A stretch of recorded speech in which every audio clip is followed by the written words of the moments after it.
Hey, you got those new sticky Dunlops on. Yeah, they're supposed to be pretty cool. They as sticky as they say? That's why I got them. Truth is, I just don't know. Yeah, see what you mean.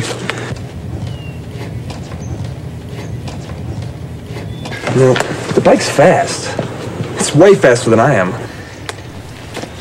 Let's see how these other guys are getting on. Let's check them out.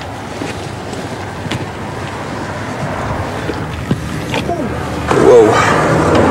Oh, whoa. Now, this guy's brave. He can really lean it over. Hey, look at those foot pegs all ground away. Jeez. And that tire. Gosh. Can I help you gentlemen with something? Is this your bike? Yes, she is. Hey, how do you do something like this with a bike like that?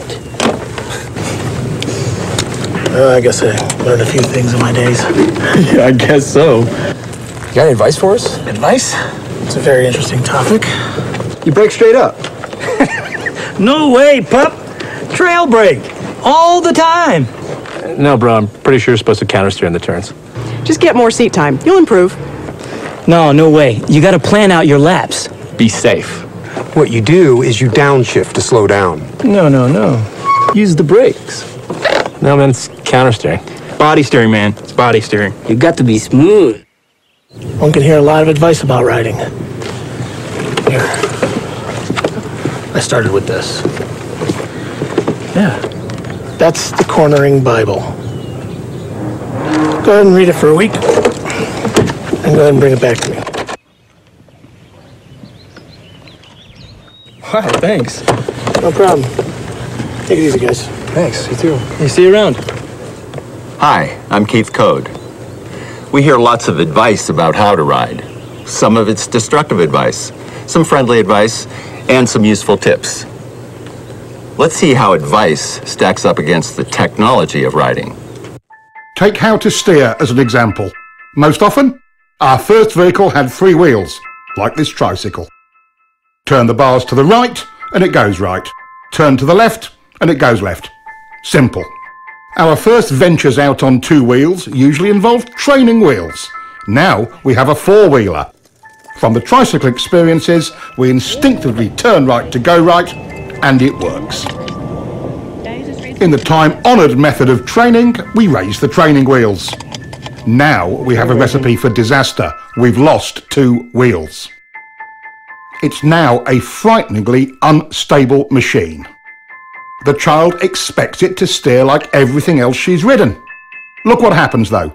She steers to the right and the bike tips over to the left, just like all 2-wheeled devices. Just go for it. Even with all the bad advice, out of our sense of survival, we somehow make it work. She doesn't have her balance But do yet. we Lower the training understand wheels. You'll kill the her. underlying technology of it?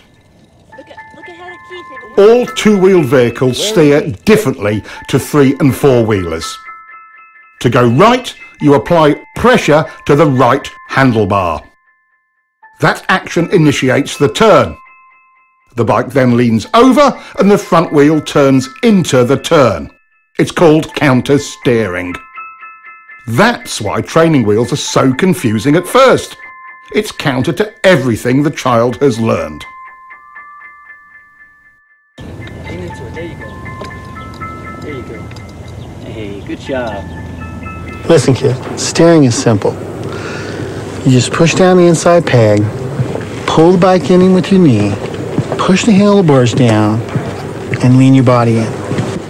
Oh, really? I didn't know that. It was false and misleading advice like that that led me to invent the no BS or no body steering bike. Let's see if it will help us sort out the facts of steering. I've grafted an extra set of bars on this bike. The whole idea was to take the handlebars out of the equation to discover what so-called body steering really does. The extra throttle on the top bars allows the rider to maintain his speed.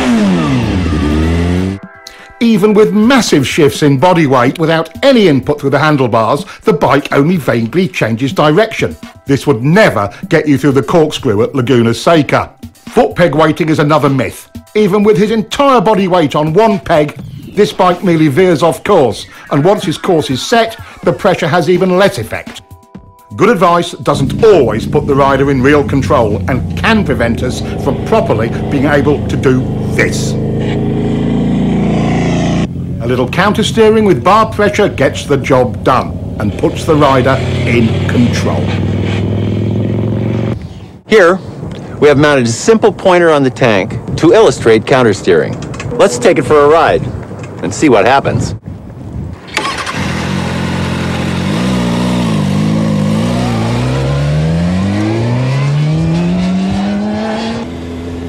See how the pointer shows the bars moving first to the left and then right, and vice versa?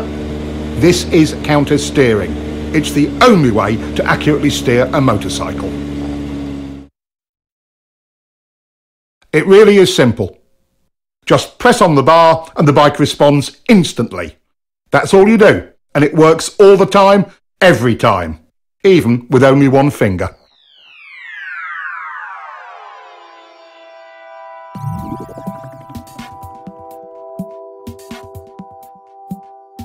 The idea that we lean to steer comes from the fact that when you lean right, you unconsciously pressure the right handlebar, and that counter-steers the bike right.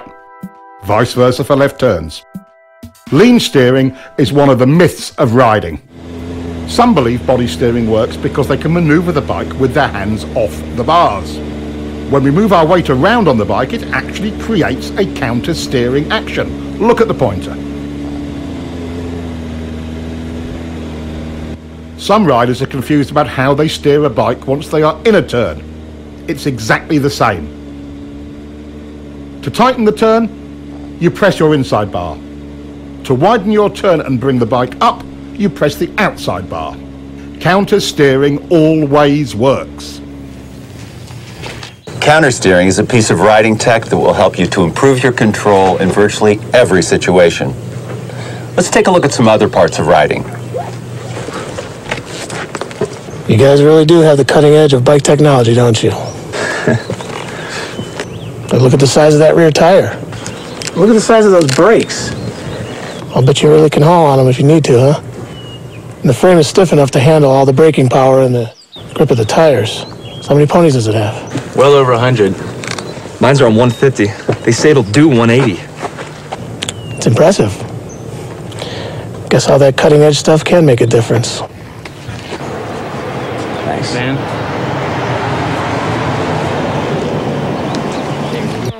But sometimes the cutting edge cuts the rider. What's needed is the riding technology to match the machine's technology. After over a century of development, motorcycles are truly precision cornering machines. But that doesn't eliminate rider error. What stops most riders from being able to use all of that potential?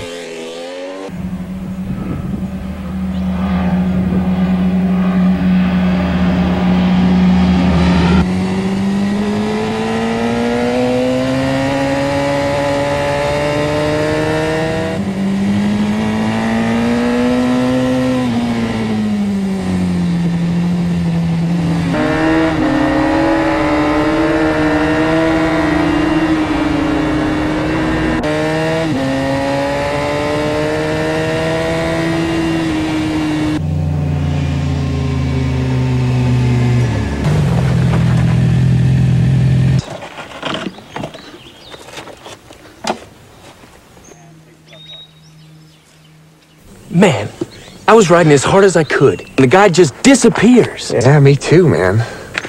Hey, is there anything in that Twist 2 book he gave us about riding harder?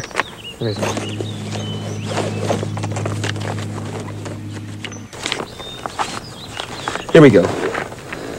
To make real improvement, riders can expect to reach a high level of technical skill, but only if they ride at 75% of their limit. Everyone agrees that in some fashion, survival reactions or... Survival reaction? What's that? It's like fear? Yeah. Survival reactions, or SRs, are the ever-present barrier to riders reaching their goals. That's right.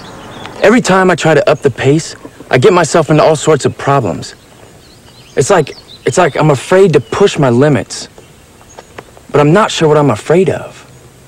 It's me too. It's definitely my personal limit. I describe it more like mild panic. Oh, let's ride. Let's see if we can get it. Where's my key? Where's my key? What do you mean? I never took it out. It's not here. Look in the bag.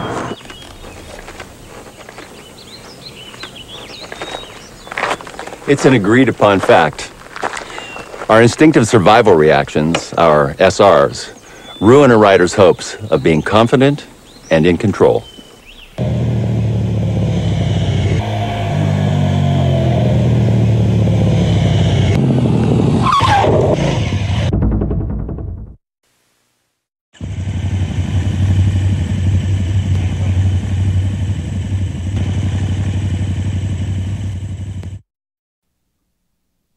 In riding, there are 8 distinct so-called survival reactions, or SRs, and we can see all of them in this one incident. Immediately, we see the rider trying to use body steering into the turn when he should have countersteered, so he starts out a little wide. If you'd known how to steer the bike, this whole thing could have been avoided. Let's get back and see what other errors were made. He gets on the gas to stabilise the bike, but chops it mid-turn. The bike stands up a bit, and that's SR number 1, chopping the gas from panic. Now he's counterleaning against the angle of the bike. This increases bike lean angle, but doesn't tighten up the turn as he had hoped. This is another SR. Now the bike is unstable and running wide, so he tightens his grip on the bars, our most common SR. None of this helped. He's running wide and panics. He's looking everywhere but where he should be. Around the turn. This is visual panic. He target locks on the very thing he doesn't want to hit. An SR? You bet. In a panic, we go where we look. He's steering directly towards the log where his attention is locked. SR number 6. With his attention tunnelling down, he cannot steer effectively and becomes frozen on the bars. Yes, SR number 7. He can't turn, so he jumps on the brakes. Our 8th SR. His lazy steering started the whole mess, but when he chopped the throttle off, it got worse. First, let's take a look at throttle control and how it works.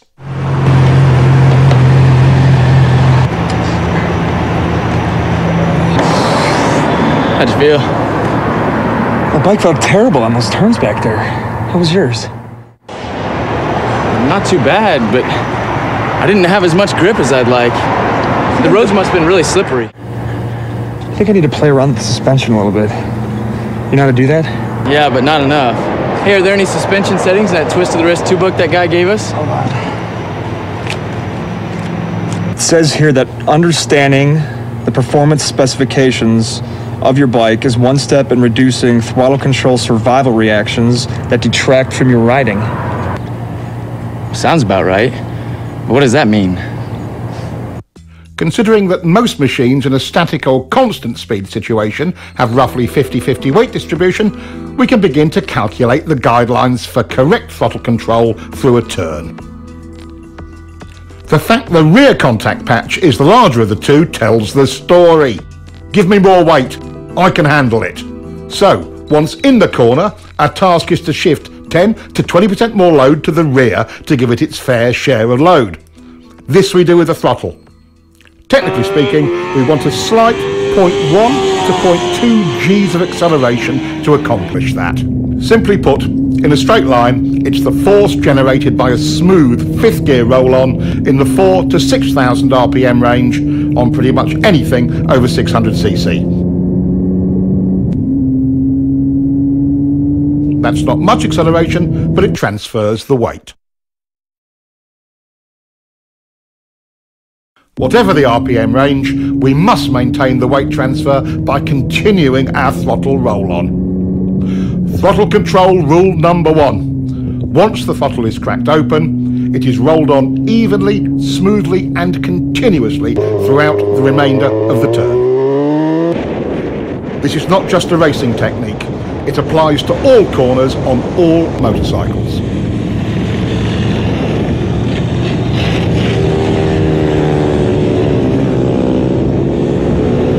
Once the correct transfer of weight is achieved using the throttle, any big changes in that weight distribution will reduce available traction, which is especially important in poor traction conditions.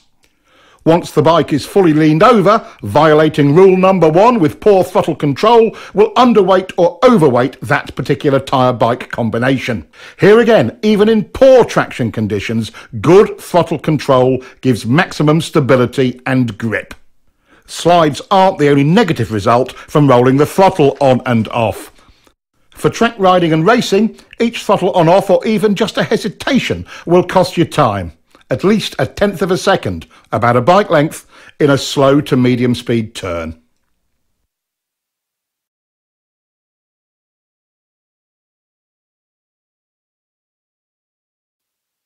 In higher speed turns, the same throttle error will cost you even more. The effects of wind drag are substantial at higher speeds.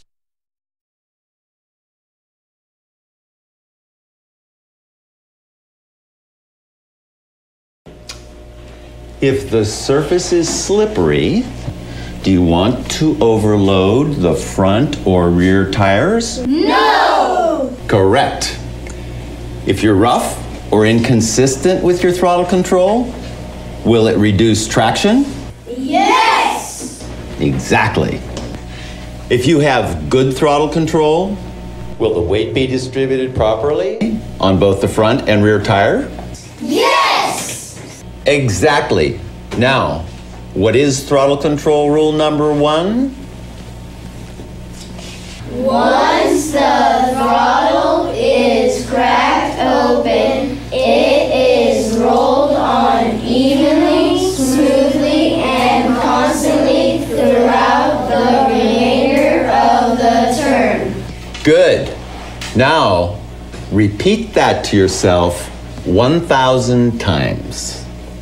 Once the throttle is cracked open, it is rolled. This rider is late on the gas and gets very hard sudden acceleration out of the turn. This rider is trying for good throttle control and has nice clean roll on, not the same fierce acceleration as the first guy. But what is the actual result in exit speed? Let's look at the radar. A huge difference. There are 2 circumstances under which you may violate throttle control rule number 1. Let's take the point where you are bringing the bike up for the drive out of the corner as the first one. As the bike is brought up towards vertical, we can be more aggressive with the throttle. At some point, you can pin it. Coordinating your throttle roll-on with bringing up the bike is how to maximize your drive off of any corner on any size bike.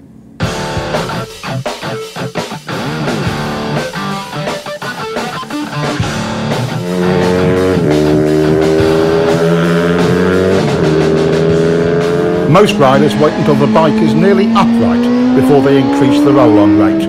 The skill of it is in accurate timing of the pick-up and roll-on. What difference does it make?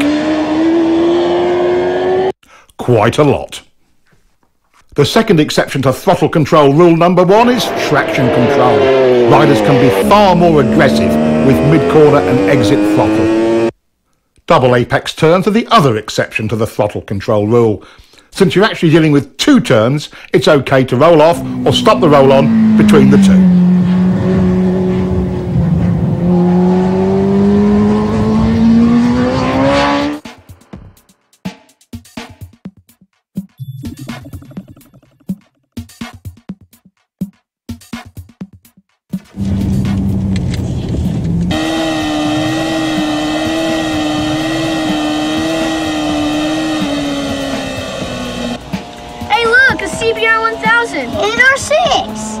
Look at the guy on the Repsol. He's not smooth with the gas.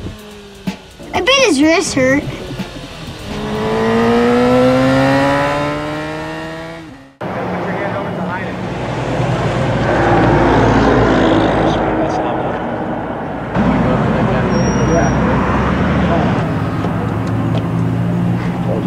Told ya.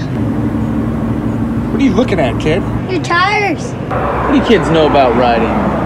Once the throttle is cracked open, it is rolled on evenly, smoothly, and constantly throughout the remainder of the turn.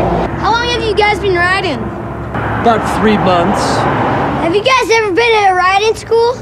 No, but we got this book this guy gave us. Yeah, just keep reading it. Come on, boys. It's time to go.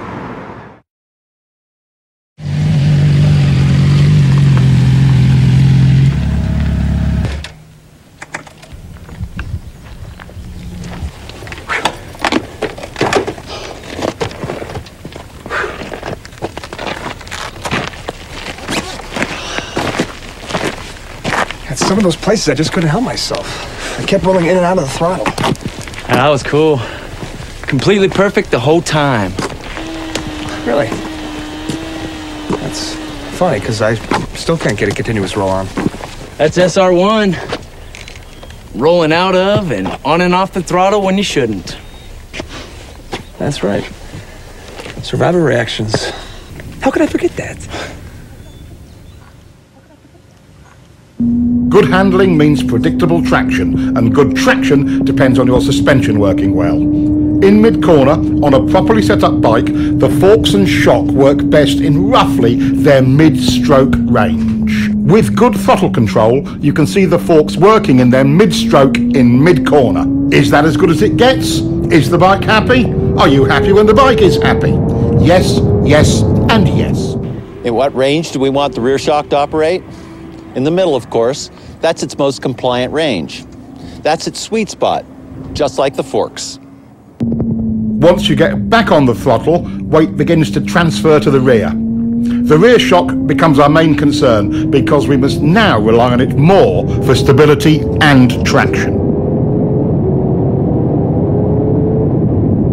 Contrary to popular opinion, getting on the gas hard makes the back of the bike rise. That applies to both chain and shaft drive bikes. As it rises, the rear suspension becomes stiff. This results in the rear tyre not being able to follow the road's surface as well, and traction is reduced. This becomes abundantly clear when we look at front wheel speed compared to rear wheel speed on a straight. There is quite a bit of tyre slippage, and look at the rear suspension's position. Nearly topped out. Again, it isn't working well. With good throttle control, we get what the bike is designed to deliver: working suspension and optimum traction. Another downside of survival reaction number 1, chopping the throttle, is reduced ground clearance. Not only does the front compress, so does the rear, which further reduces your clearance. Perfect examples. When the rider is hard on the brakes, the front end wheel feels heavy under braking upward. Check her out.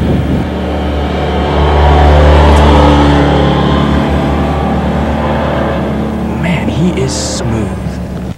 Good throttle control allows the suspension to work properly, and the bike is smooth. Let's see if we can catch him.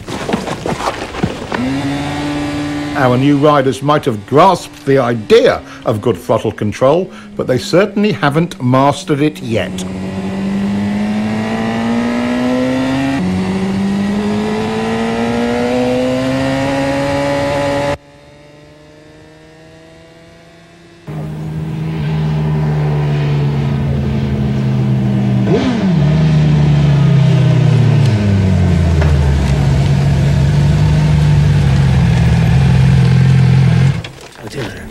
Bye.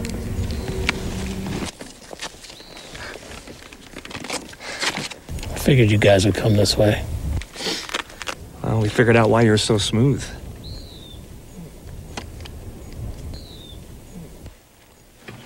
They've got it. Your forks, shock, and suspension settings create the potential for good handling. Your throttle control brings that potential into reality. Good throttle control has a major impact on slides. In controlled slides like these, good throttle control maintains stability. In unwanted or unexpected slides, chopping it makes it worse. Watch this. Good throttle control in reverse can save you from the high side. His smooth roll-off works much better. Practice your roll-off as often as your roll-on. When the time comes, it could make all the difference. Without getting into anything really nasty, like oil on the road, What are the usual conditions that activate our off-the-gas SRs? How about some of these? Water and sand are two big concerns for most riders.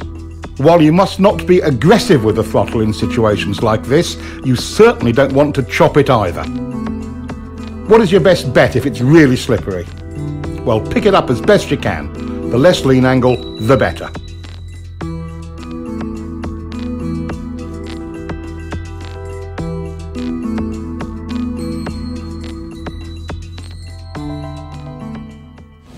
Looks like good throttle control solves many of our rider problems, doesn't it? Yes. There are many factors that affect what line a rider may take through a turn, and we'll explore that later. The point we want to make now is this: no matter what line you take, high, low, middle, whatever, good throttle control is the gauge by which you can judge it. Riders are often confused about why the bike initially stands up and runs wide when they get off the gas mid-turn. Once into your lean and the gas is rolled off, weight transfers to the front of the bike, compressing the forks. That weight goes to the front tyre and spreads out the contact patch. This creates additional drag on the patch to the inside of the centre line of the bike. That drag countersteers the bike upwards and it runs wide. The whole thing can seem confusing, especially as the rider expects to tighten the turn when he rolls off the gas, and he finds the opposite of that happening. A moment later, since the gas is off, the bike slows, leans further over, and finally tightens up the turn. Applying brakes mid-corner creates the same effect. When the weight transfers forward, the result is the same. The bike stands up. A static throttle slows the bike as well. Again, the bike tends to run wide. This effect is even more pronounced at higher speeds and steeper lean angles. Getting on the gas too hard too soon will also send the bike offline, wide. Getting on the throttle too slowly makes the bike feel unresponsive. As we see here, with good throttle control, the bike looks and feels stable on its line and leaves the corner faster. Getting the feel for how much throttle the bike wants and needs to be stable and have good traction and hold its line is the art of good throttle control. There are choices in lines, but the good ones follow the throttle control rule. Geez, I'm running wide on the exit almost every time, and I'm following the throttle control rule.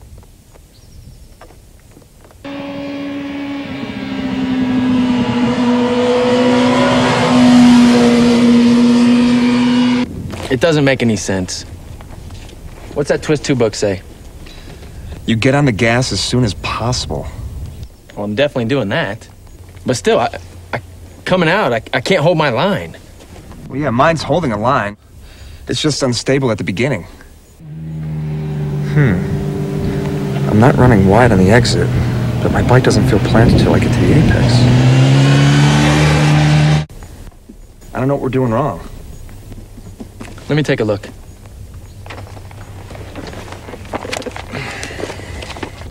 Aha, here we go. To meet the throttle control standard, steering is completed before you get it on. This doesn't mean at the apex, right before or just after, or at any particular part of the turn. It means as soon as possible once the steering is completed. I never thought of that. See, I was told you have to wait until you get to the apex. I've been scared to get it on before that. Let's look at all 6 of the off-the-gas results and see why it's so important to follow the throttle control rule and get back to the gas as soon as possible once the bike is turned. Weight transfers forward, changing our available traction. We've lost our suspension's mid-stroke sweet spot. The bike will tend to overreact to rough pavement and can become a bit twitchy. By creating some instability, the bike initially tends to run wide. As we saw before, we lose ground clearance on both ends of the bike. And lastly, the bike slows down. These are the 6 results you get from waiting too long to get back on the throttle. Getting back on the gas as early as possible solves all of these. The bike becomes planted and predictable, but can you get on the gas too early? This rider got greedy with the throttle way too early, but the solution was correct. Roll off, reduce speed, repoint the bike, and then roll back on. To add lean and throttle at this point of the turn is a common cause of crashes. But this is the way it really should be done.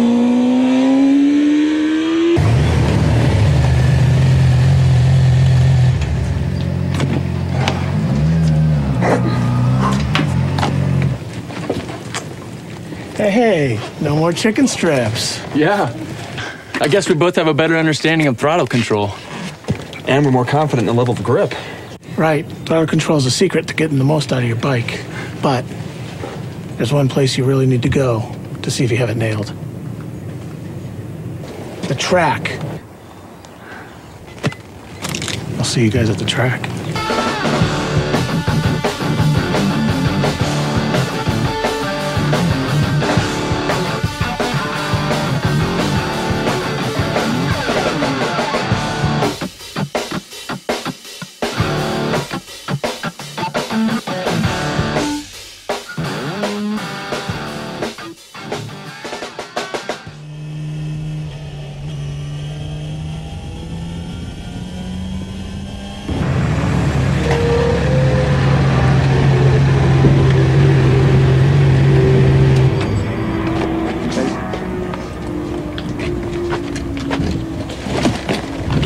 I stayed with you all the way to that fast turn. Man, you just pulled away like a train.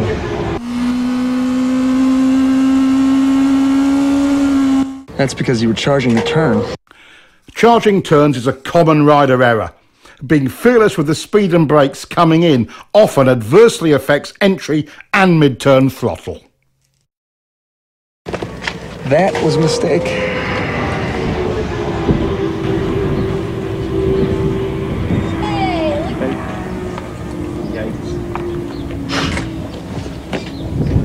All right, so when my arm is rising, I'm rolling on, and when it's falling, I'm rolling off. So my left hand is telling you guys what my right hand is doing, okay?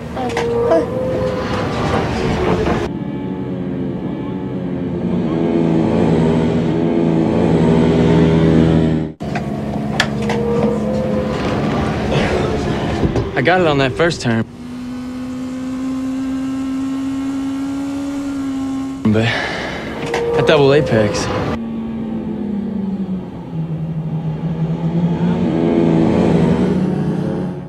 Well, man, you're still charging the turns. Yeah, you're right. That's SR number one in another form.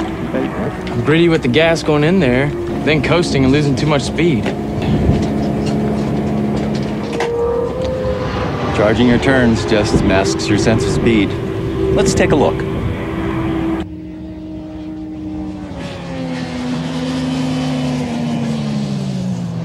Charging any turn tends to narrow our field of view.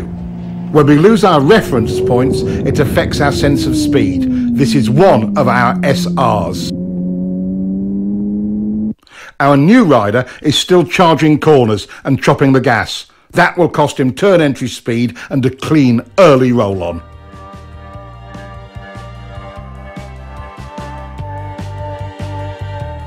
This looks pretty rough. Even in slow speed situations, the throttle is our friend. Nothing else will stabilise the bike. Once you've mastered your throttle control SRs, you have taken a giant step towards control over the bike and confidence in yourself at any speed.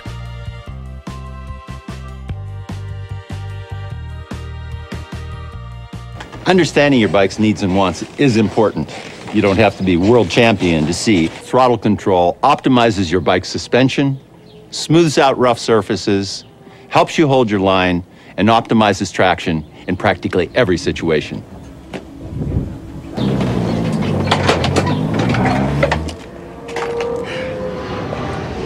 Man, this track riding is really hard work. Yeah, I got a really bad forearm pump. I could hardly grip the front brake. It's like riding motocross all over again. We gotta get ourselves down to the gym and work out a little more often. Yeah. My first reaction is to tell them both to relax. Let's take a close look at how excess rider input creates instability and tires out the rider.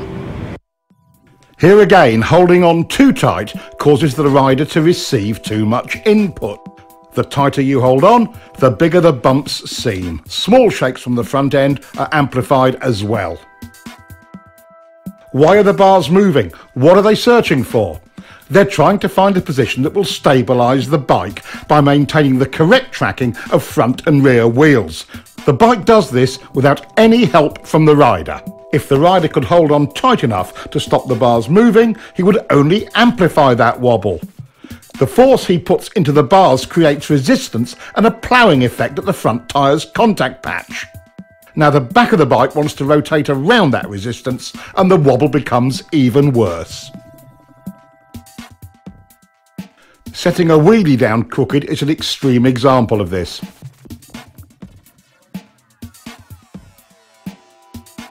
Let's look again. When the front wheel is not in alignment with the bike's direction of travel, there is a huge resistance created at the front contact patch. The wheel immediately tries to realign itself with the bike's direction of travel. Take a look at the massive deformation in the front tyre as it sets down. When the rubber springs back into alignment, the front end shakes. Look at the difference in front end shake the rider is creating when he is too tight on the bars. Being stable on the bike but loose on the bars reduces bike twitch.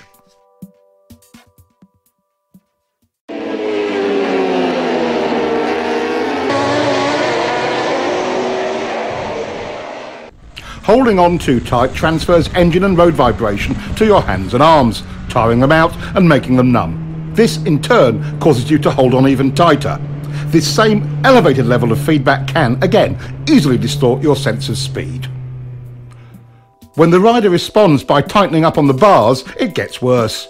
This is SR number 2 once again, tightening on the bars. Over poor surface conditions, a rider who tenses his back gets out of harmony with his bike and will tend to bounce in the saddle. This causes extra suspension action. Your legs are a terrific help to your bike suspension in these situations. Riding light in the saddle using your legs with a loose and slightly arched back helps enormously. Most riders become anxious about being blown around by other vehicles or the wind and tighten on the bars. As the upper body is buffeted by the wind, the bike is being steered by the wind. Ride loose like this and the wind's effect on the bike is reduced. Other key rider jobs are similarly affected by holding on too tight. Being stiff on the bike while riding through bumpy turns tends to turn the throttle on and off. Suspension and traction are affected because good throttle control is not maintained. Riding loose solves this.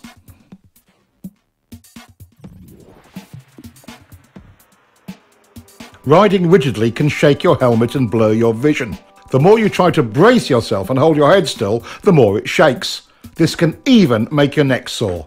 Limber and loose is smooth. Do you ever find yourself making steering corrections while in the corner? This is another part of survival reaction number 2, gripping the bars too tightly. As the bike runs wide, or feels like it's running wide, survival reaction number 2 kicks in and steering corrections occur.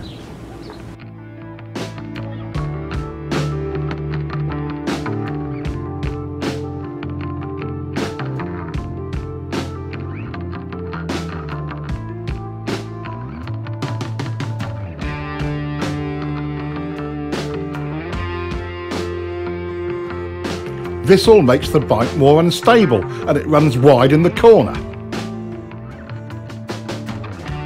How much actual bar pressure is needed to hold your line?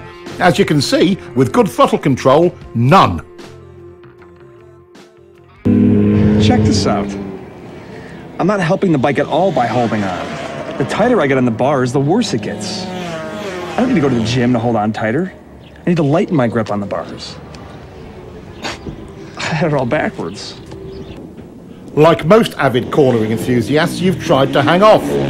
There are several key elements we'll cover on this. First, when do you hang off?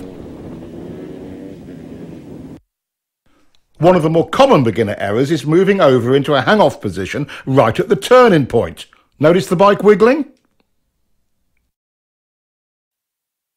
The rule of thumb is to pre-position your hips just before you roll off the gas. This method will reduce problems from unwanted handlebar and body inputs.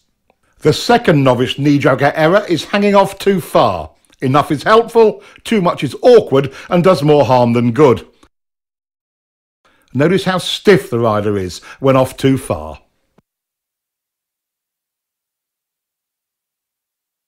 One cheek off the seat is enough. These two simple rules will get you started. Hang off early and not too far. The opposite of hanging off is crossed up. This reduces control, exaggerates lean angle and makes the rider twisted and tight on the bike. With a hung-off body position, control improves. Lean angle is decreased and the rider is in alignment with his bike and relaxed. Compare the two. With the speed and line almost identical, look at the difference in exit lean angle.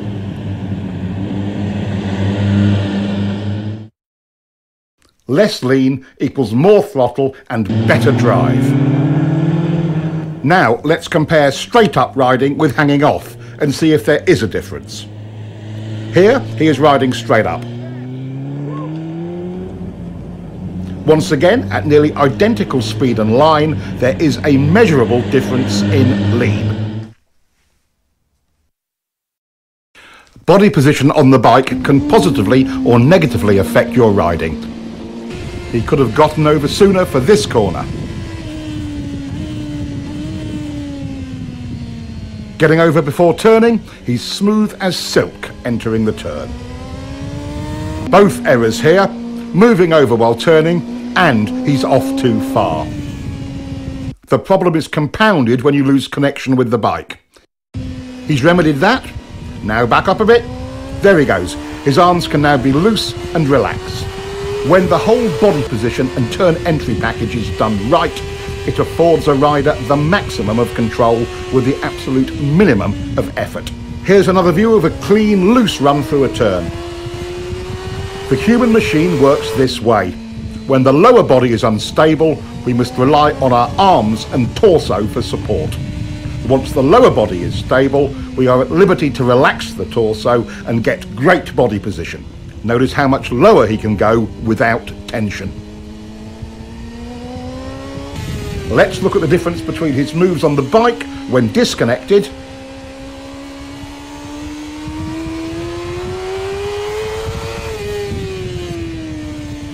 and compare that to locked onto the bike firmly. Much more relaxed and in control. The crossed up riding style looks even worse from on board. Everything about the rider is twisted and unnatural. Head, shoulders, even eye position is strained. One last look at the difference between riding crossed up and stiff on the bike and riding in alignment. Well connected and loose.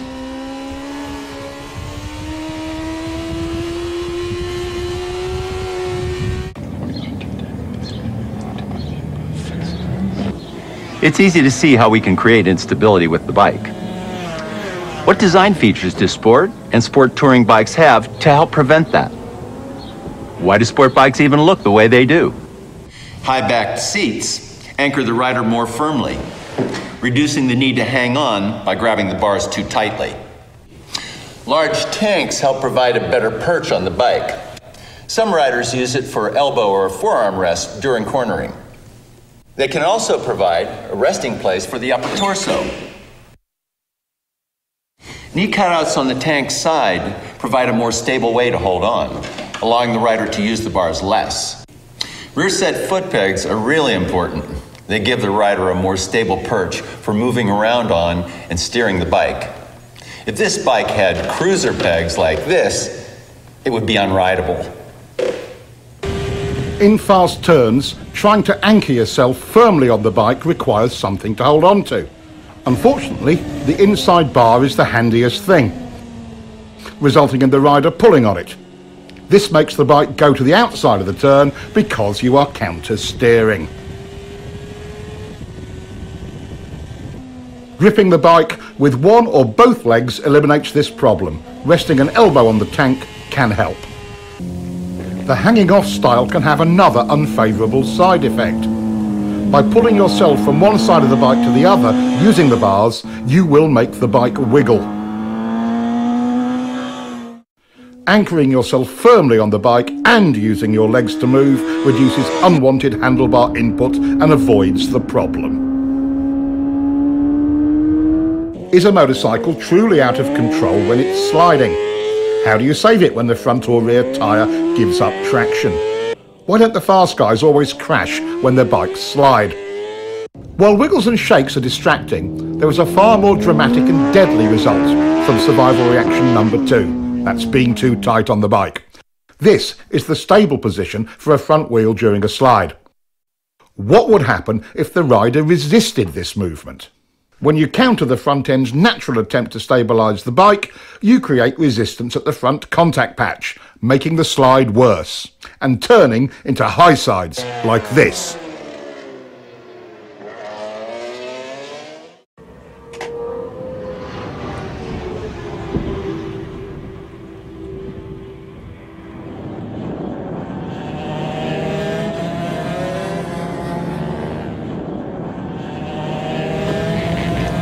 My rear tire must have gone off. Sliding in turn 3. Problems? I didn't know you were out here. Yeah, sliding in turn 3. How's your throttle control through turn 3? Really good. I've already worked that out. You have any arm pump? Yeah, now that you mention it, I think I do. Well, being tight on the bike can start little slides before you get anywhere near the limits of traction. Really? It's not the tire? Well, can you ride it just to see? Sure. Always wanted to ride one of these.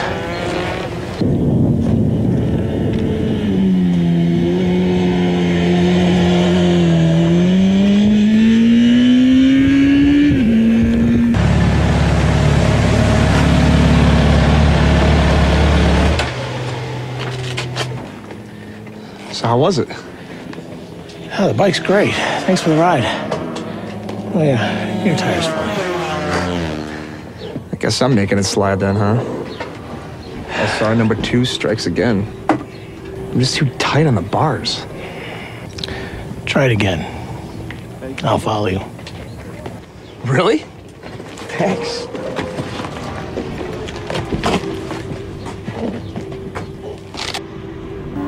While he may not be really fast yet, our new rider is making real progress.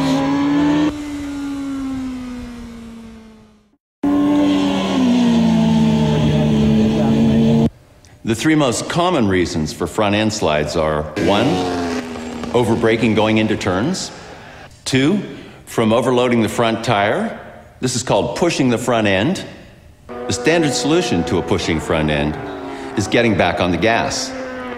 And 3, from slippery surfaces. Fighting the front will make you crash.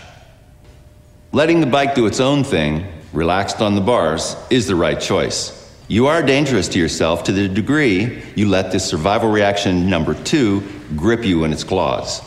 Take control by doing nothing. Let the bike stabilize itself. I'm getting a lot of head shake over turn 6. I think it's my shock or forks. Guess it could be a bad tire. Does it happen every lap? Yeah. No. Maybe once every 2 or 3 laps at first. Then it did it every lap. I had to pull in. See, here it says bikes don't do anything every few laps. Only riders do. So I bet if you loosen up on the bars, it'll stop. Yeah, I think you're right. You know?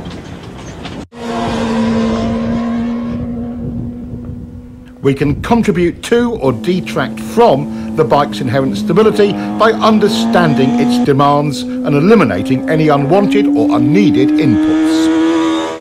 Take braking. With the weight forward, stiff arms, and up on the tank, the bike stoppies. With less bar pressure and the rider stabilised by the tank, the bike is more stable. Back in the seat with loose arms gives controlled braking. Even with severe lock-up, control is much improved. An all too common error is twisting to the inside of the bike. He's trying to gain stability, but creates tension. Even if you don't hang off the bike, stabilising your body is still important.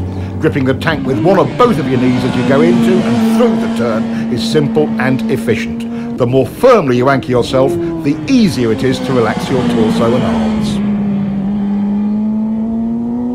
For mid-corner, suspension is set up for a given amount of weight fore and aft. The bike cannot compensate for you moving around on it.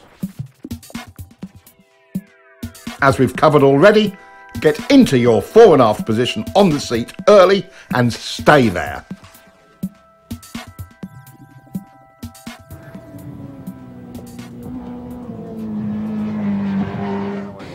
Just to recap, your bike's suspension can be adjusted for a variety of road and track conditions, but you cannot adjust it for excess rider input. By being loose, the rider allows the bike's suspension to perform at its best.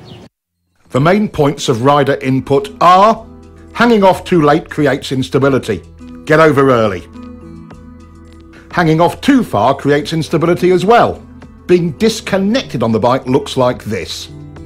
Locked on is better. Twisted on the bike. Going with the bike. The seat provides stability, and so does the tank.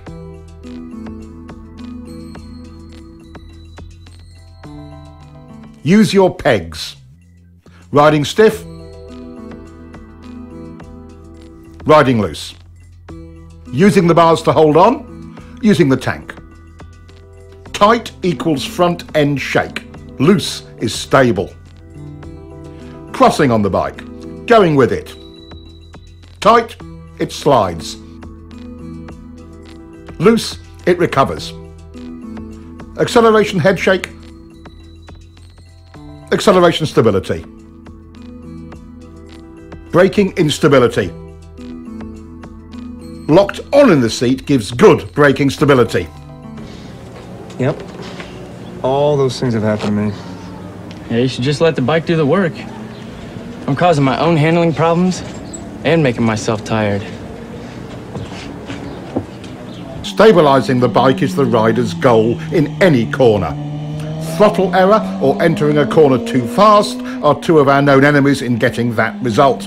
But perhaps the most important of all is your line through the turn. Having a poor line through any corner makes the rider's job of stabilising the bike with good throttle control all but impossible. We've already explored counter-steering and know it gives us effective and precise control of the bike's direction. But there are three underlying principles to steering that you must understand.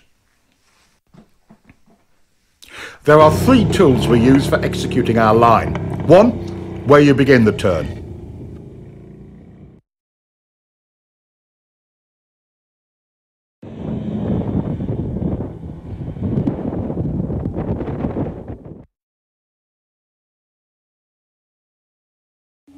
Two, how quickly you flick the bike over.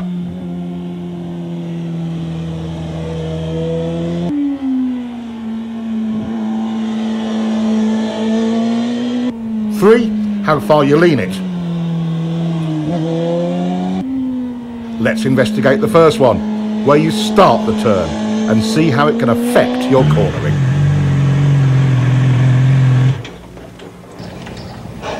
Hey, you're doing good, huh? That's getting better. Looks like it. I'm getting a feel for throttle control, but it's inconsistent. One lap I'm good, the next I'm stalled on the gas in the same turn. I know what you mean. My line changes from lap to lap, so I don't always have the confidence to keep rolling it on.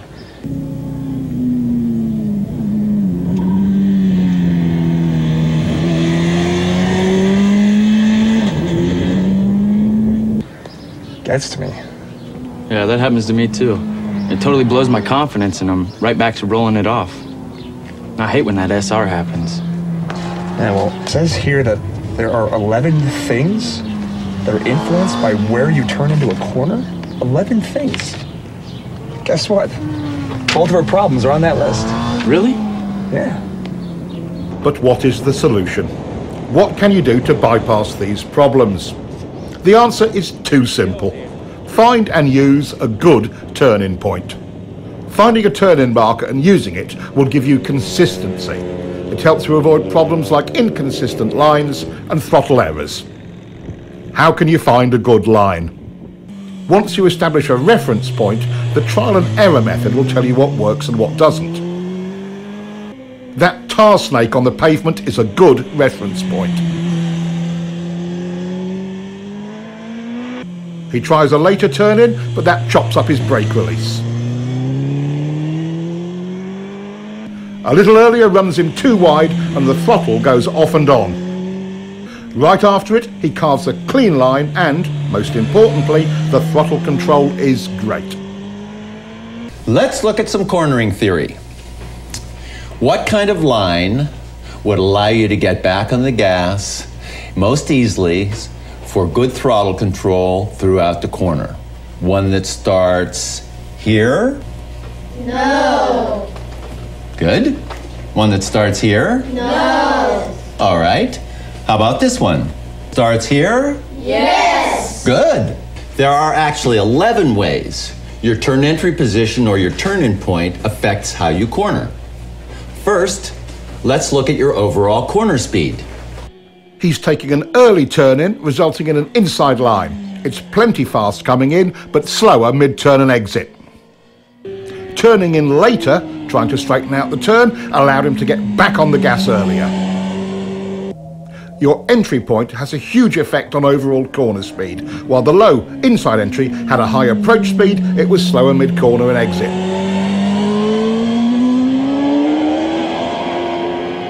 The higher outside turn entry allows him to point the bike more towards the exit. Even before mid-corner, he's back on the gas. Now let's look at how entry point affects braking. Your beginning and ending brake points are both modified by where you start your turn. On the low inside line, you're leaned over longer and brake pressure is critical because it's easy to lock up the front wheel. On the later turn entry, it's easier and safer because more braking is done with less lean angle, and it most often is completed earlier, allowing the rider to get back on the gas. This is a huge difference. If the pavement was slippery, which line would you choose? Finishing the braking earlier or later? Your turn-in point determines that. Let's follow him in on the high line. He ends his braking just as he's flicking it in, and he gets a better drive. By the way, even though it's usually a minor point, downshifting is another thing that is affected by where you turn in.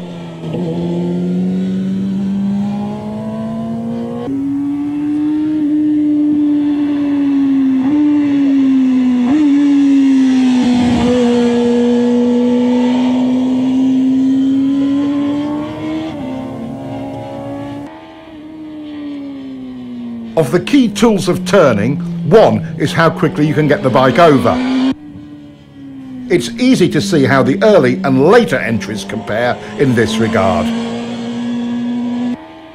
The low entry requires lazy steering. You can't flick the bike onto its line.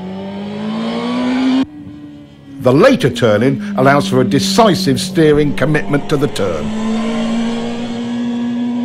Mid-corner and exit stability and speed start when the gas comes on. Watch both lines to see where the gas comes back on.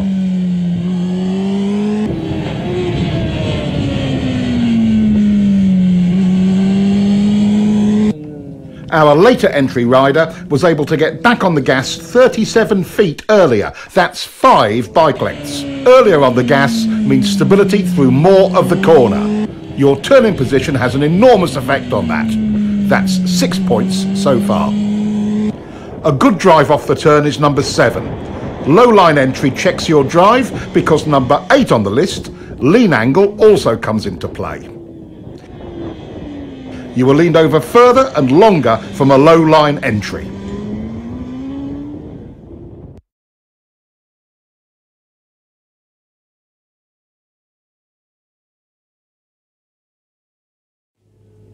Seeing a line that is taking you too wide does not inspire confidence. Seeing one that points you further up the road does. Number 10 is how much road you have at the widest point of your exit. On the street, the same principle applies. Staying in your lane through the middle and exit of the turn is all easier with a later entry point.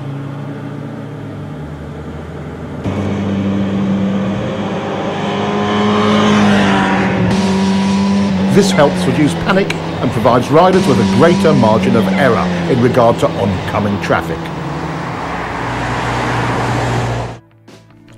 The 11th and final aspect that is affected by our turn point is mid-corner lean angle correction. While they may seem like a fact of life, they're a common rider error that results from this same tech point, early turn entry.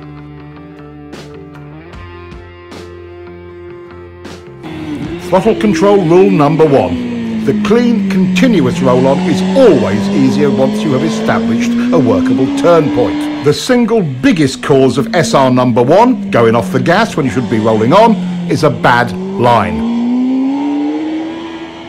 We now know all 11 aspects of your riding that are affected by your turning point. Let's quickly review them. 1. Where the brakes go on. 2. Where the brakes go off. 3. Where the throttle comes back on. 4. Where the bike is pointed once fully leaned over. 5. Where will you finish the turn? How wide will you run at the exit? 6. Where will you downshift? 7. How much lean angle will you use? 8. How many, if any, steering corrections will you make? 9. How quickly or slowly will you have to steer the bike? 10. How much speed you can approach the turn with? 11. How quickly or slowly the throttle may be applied. Good. Those are the 11 things affected by your turning point. Now, let's look at how quickly you turn the bike and how that affects your cornering.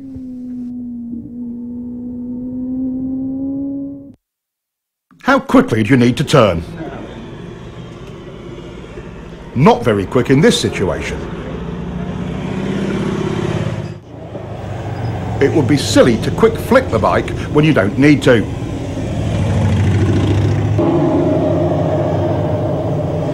Here's the perfect flick rate. Being able to get a quick, clean flick has many advantages.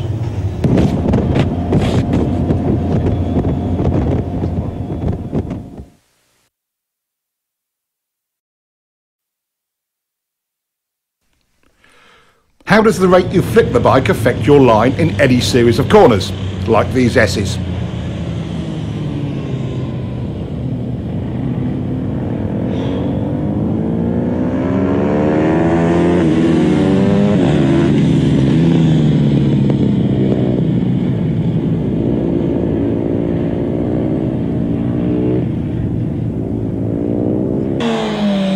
This rider's turn rate was too slow to get him on line to set up for the next corner.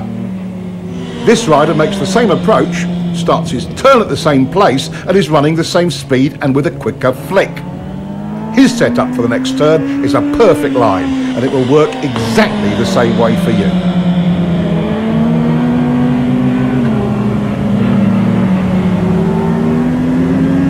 Once you begin your turn, where do the cornering forces start to push you? Outside or wide in the turn. Exactly. If this is your intended line, and you're lazy bringing the bike over, where will you go?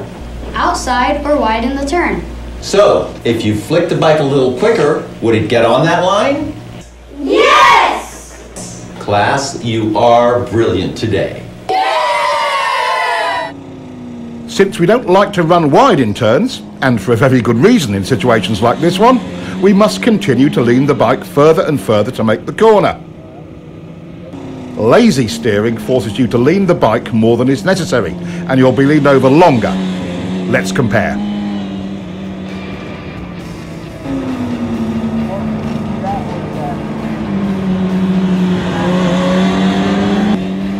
The quicker flick brings the bike onto the desired line. No extra lean needed. Look how much space he has on the outside of the turn. That would come in handy on the street, in an emergency, or on the track for speed.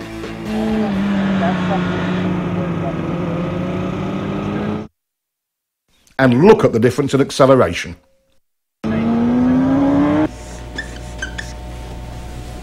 What are the immediate benefits of getting the bike turned quicker? More control.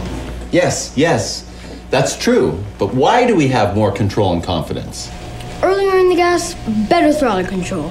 And better traction. It's not leaned over as long. More choices on your lines. You get on your line earlier. Less lean angle. I think you've got it.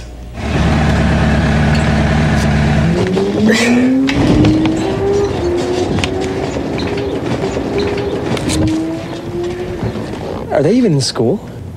Maybe that's a version of homeschooling, huh?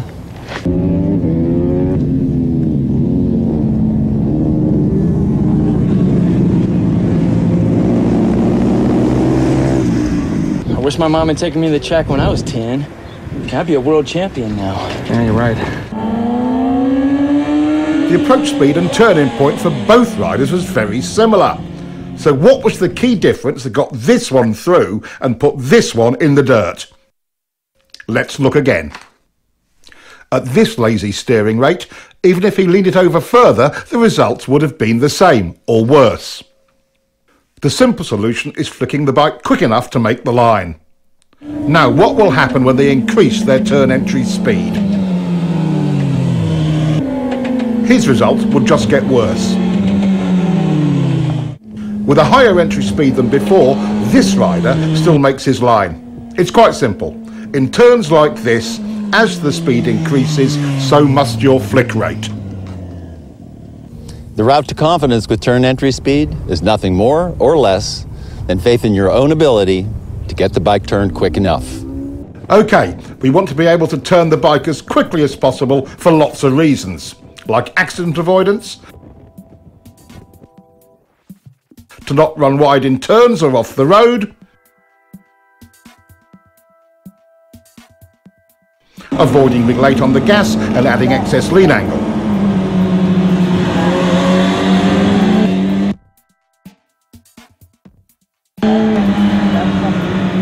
Not to mention, you'll get a better drive. How do we make this possible? How do you become efficient with your steering? What works and what doesn't work? The plane of rotation of the bars looks like this. At a steep angle like this, half your input into the bars goes straight down and is a total waste of energy. At this angle, you're still only 75% efficient. Here, your input is in line with bar rotation and is 100% efficient. This is another great example of how understanding the technology puts you in full control. A simple experiment will tell you if what I say is true or not. Get forward on the bike and position yourself directly over the bars and try to push the bike down into a lean. A lot of effort, but not much happens. All motorcycles work this same way. It's the horizontal rotation of the bars that gets the job done. A huge part of rider confidence is knowing you can quickly turn when you want to or need to. It's not about the kind of bike you ride, it's all about control. Some say flicking the bike too quickly is dangerous or makes the bike unstable, but done correctly, it is clean, smooth and efficient. Any questions about flicking your bike? When can't you lean the bike over quickly? Okay, let's figure it out. Could you quick flick your bike if the pavement were wet or slippery? No! Could you quick flick on a cold tire or cold pavement? No! Could you quick flick with a handful of front brake? No! Could you quick flick with a tire that was brand new or not scrubbed in? No! You, could you quick flick with totally worn out tires? No! Do you need to quick flick your bike at low speeds? No! Now, do you get the idea? Yes!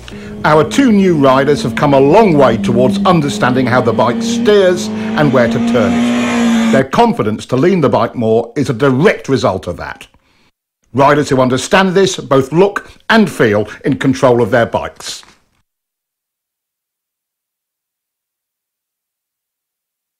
It's amazing. Once you understand the actual technology steering the bike, it totally changes your riding. Yeah, completely changed. I feel in control of steering the bike now. I know how quick to turn it. I know when and where I need to lean it. It's like I'm seeing the turns completely different now. My SRs are way quieter. It's so simple. Yeah, once you understand it. In double apex turns like this one, things can sometimes feel a little busy. Trying to maintain a continuous throttle roll-on only runs you wide, because it's really 2 turns. But the rider has more choices. Just roll the gas on a little bit and hold it there. Not horrible, but not really stable either. Get on the gas, and then off to turn it for the second part of the turn, then back to the gas. But that only chops it up, doesn't it? He could go in hard and brake a bit, then on the gas again. That could work, but you'd better be super smooth. Okay, how do we do it? Timing is critical. Getting back into the throttle early stabilises the bike. Then, mid-corner, instead of rolling it off, he just stops rolling on. Here is where your body position comes into play in a big way. When you stop your roll-on, some weight transfers forward. If you are low and to the inside of the bike, it hooks around, tightening the bike's turning radius. That helps to get it pointed toward the exit without upsetting the bike. Look at how much earlier this rider is getting into his down and to the inside body position.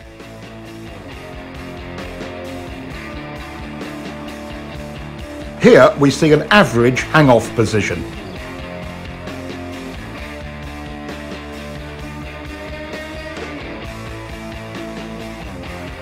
Here's a more aggressive body position. Notice he's able to hold a tighter line.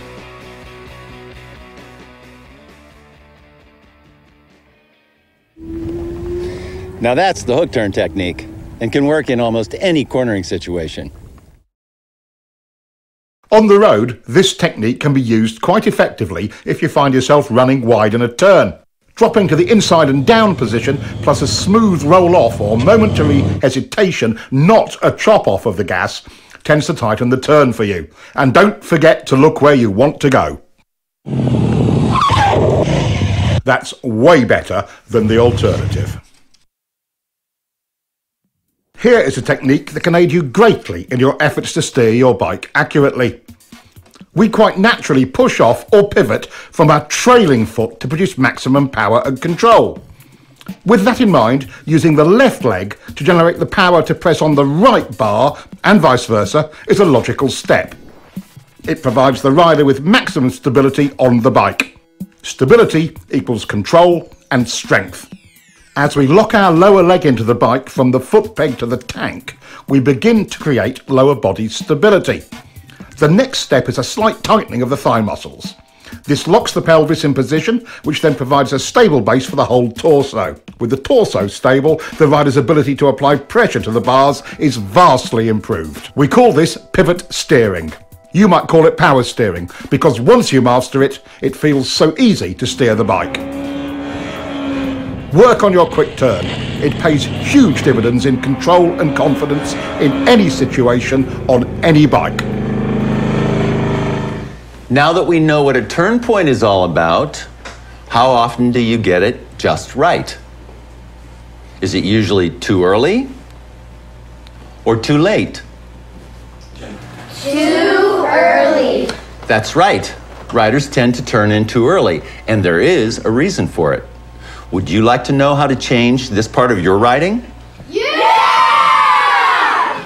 Going where we look is an unfortunate survival reaction. In fact, it's SR number 5. For example, if this rider looks at the inside of his next turn, he will go there.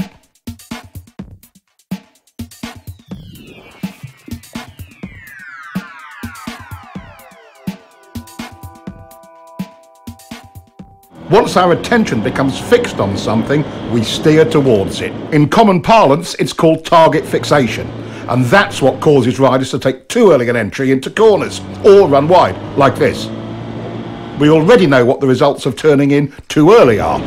Training yourself to look in without turning in is how we overcome this SR. We call it the two-step technique.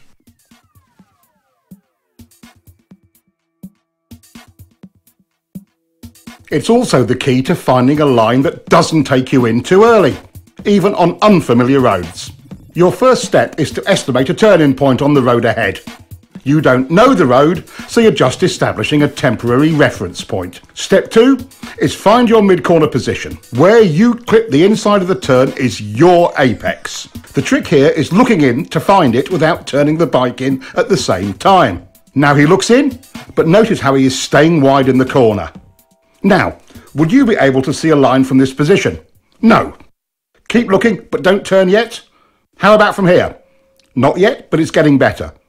OK, now you can see your apex clearly. That's exactly where your turn-in point should be. Nothing provides more confidence than knowing you're on a good line, and it does wonders for your throttle control.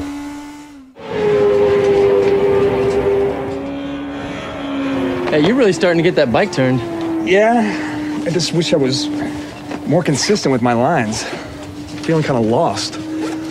Well, you know there's 4 chapters in here about vision. There's a technique in one of them. It's called the two-step that's supposed to help. Two-step. Let's take a look and see if we can sort out his inconsistent lines. He ran pretty wide on that pass. Let's see how he is timing his look in and turn in. Big mistake. He's looking and turning. Now he's not running as wide, but it's another different line. The two-step visual technique solves more than just where to turn into a corner. It can also help with your consistency. In the end, your lines will only be as accurate and consistent as your visual skills. Knowing exactly where you want the bike to go before entering, using the two-step technique handles that. Applying the two-step technique allows the rider to gain space and time at the entry of the turn, to apex and pick up his next turn point accurately. Once you truly learn to lead with your head and eyes, you'll be able to enter all corners smoother, more accurately, and, for track riding, usually faster. It's as good as it gets. Using the two-step turn entry technique also helps combat the look-in, go-in early SRs. By training yourself in this technique, you'll always be 2 visual steps ahead in every turn entrance. Wow, what a great technique. I don't feel rushed to the turn point. I mean, at all. No, me neither. Hey, that two-step works. Hard braking can be both confusing and terrifying. No other control action on the bike can produce such dramatic results with so little effort. Most riders' survival reactions run wild under heavy braking. Brake technology has come a long way.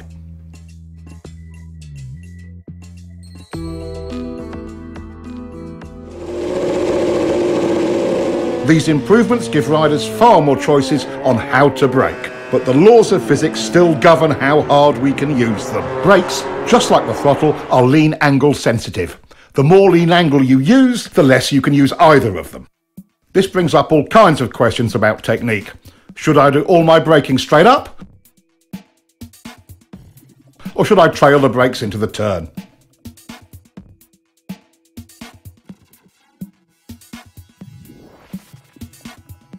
Should I brake easy at first and hard at the end, or the other way round?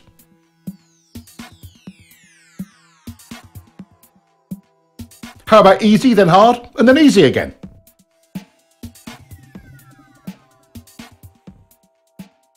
While braking, it's easy to lose sight of the real goal. Getting your turn entry speed perfect is that goal. With that in mind, which brake pressure sequence is best? Turn entry speed errors are easiest to make when you are hard on the brakes towards the end of braking.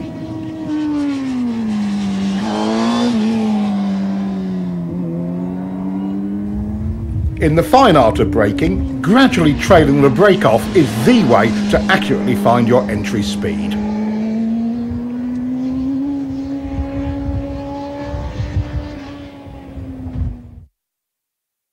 Straight up or trail braking, it's the exact same problem. Maintain control of your entry speed. Overbraking, SR number 7, often creates other problems like poor throttle control and extra steering corrections. Both unsettle the bike and can even cause excess wheel spin. Panic braking in the middle of turns is something we try to avoid because it stands the bike up abruptly. Unconsciously, we apply pressure to the bars to maintain our line. That additional input is one of the primary reasons for trail braking crashes. Restraining bar flutter does not let the front end follow the road, which reduces available traction even more. Despite its dangers and drawbacks, trail braking is a useful tool. Just imagine yourself leaning into a turn at 200 miles an hour with the brakes on like this. If you have to brake in a turn because of an emergency, like debris or a surprise decreasing radius, bringing the bike up as you do it is your best hope for not washing out the front end. Simultaneous braking and downshifting smooths things out and reduces distractions.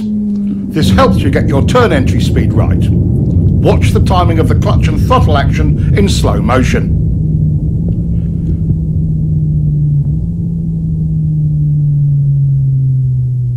Slipper clutches seem to make this unnecessary, and modern electronics will probably make it an obsolete technique someday. Too bad. It's quite fun when you get it right the old-fashioned way. Riders come up with all sorts of strange variations to solve braking and downshifting. He's downshifting first and braking later. That's unnecessary engine abuse. Use the brake first. Pads are cheap, engines are expensive. Some just downshift and don't bother to use the brakes at all. In some situations, when brakes aren't needed, that's okay. But again, pads are cheap. Letting the clutch out slowly seems to solve it for some riders, but that's just extra wear and tear on the clutch and drivetrain. Here, he's revving the motor, but the clutch release is so slow he loses all the revs from his throttle blip. Many riders use this sloppy method of downshifting. No revs at all and a slow release of the clutch.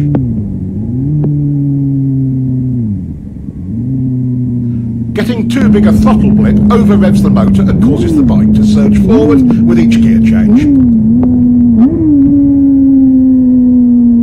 Another common error is over-revving and varying the brake lever pressure from the exaggerated wrist movement. This is choppy and causes the bike to pogo. Too early downshifting uses the engine as a brake and over-revs it. Not revving the bike between shifts and inconsistent brake pressure pogos the bike up and down. Here, he's shifting and easing out the clutch slowly. That takes time and attention.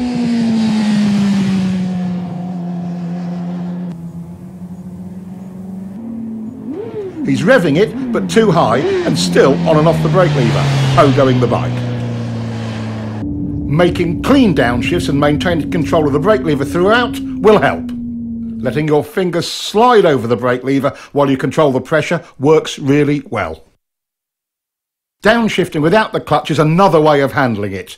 Careful timing of the throttle blip and the gear lever makes it surprisingly easy and smooth, with or without a slipper clutch. It may take some practice to make them perfectly smooth.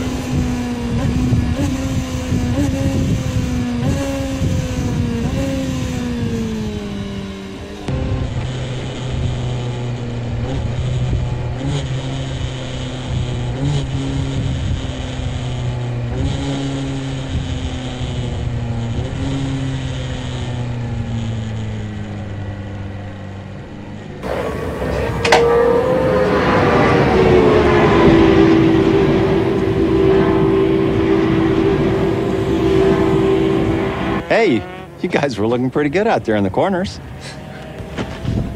Thanks. You know, we learned a lot from your book. That's great. I'm really glad to hear that. I did notice one thing, though. How do you guys feel about your braking and downshifting? I see. So, clutch in, gas on and off. Clutch in, gas on and off, clutch out. Clutch in, gas on and off, clutch out. You got it. Clutch in, gas on and off, clutch out. Just a little coordination point. It's really all it is. I can't believe how distracting that used to be. Oh, absolutely. And even after I improved my visual skills, I was still feeling rushed at the turn entries. Well, Well, you know, I guess this is a pretty good example of how little coaching can really help. Oh, man. Traction is the obvious limiting factor on our speed and direction changes. We've explored how throttle control, rider input and surface problems can affect traction. But let's take a closer look. A new rider's perception of traction is a little sketchy. As we gain more experience with traction, our perception improves. There are some classical approaches to understanding traction used by average riders and pros alike. They can give riders a new perspective on tyre grip. It's a classic route to understanding traction. Here's Keith's solution to understanding traction. He calls it the lean and slide bike.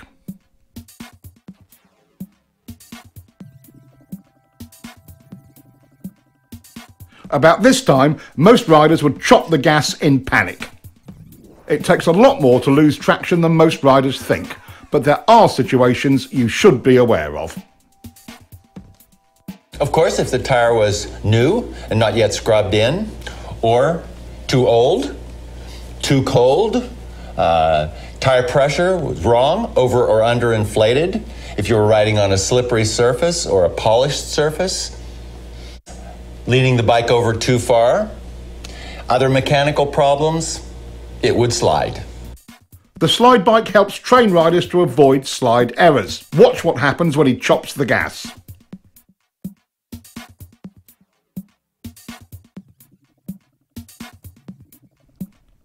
As we've already seen, when rolled off, not chopped, it is far less violent.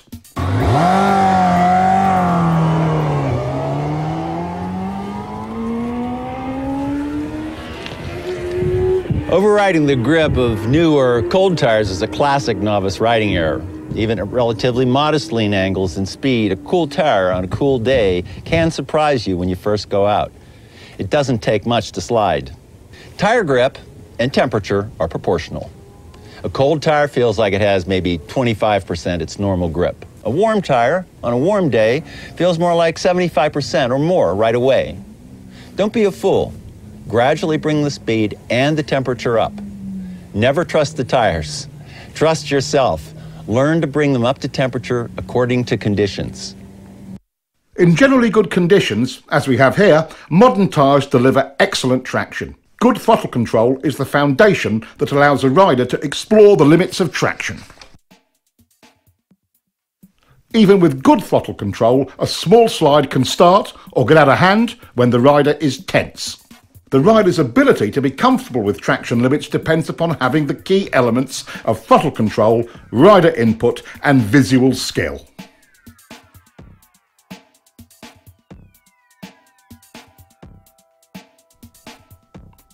Two other aspects of traction are important to understand. The more lean angle you use, the less side grip you have. The solution?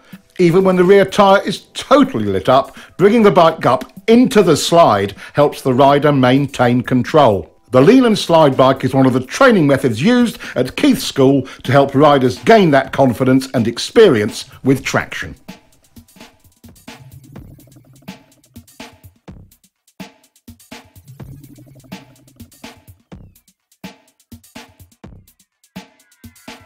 All 7 factors, visual skills, steering, turn points, line, rider input, lean angle and picking up the bike must be under the rider's control for him to be confident with the throttle and with traction.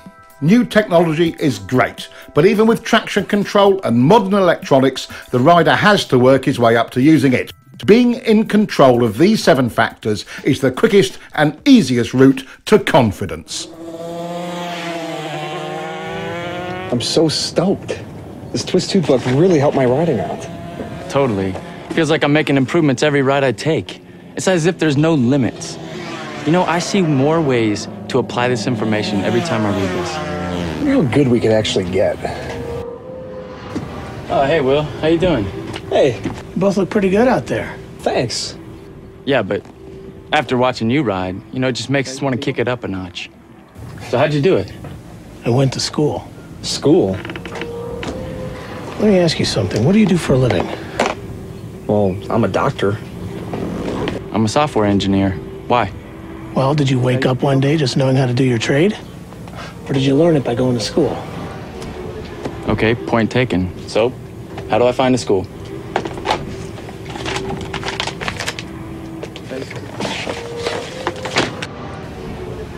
Is this where you went? That is where I went. California Superbike School. Really? Best training you'll ever get. See you, Will.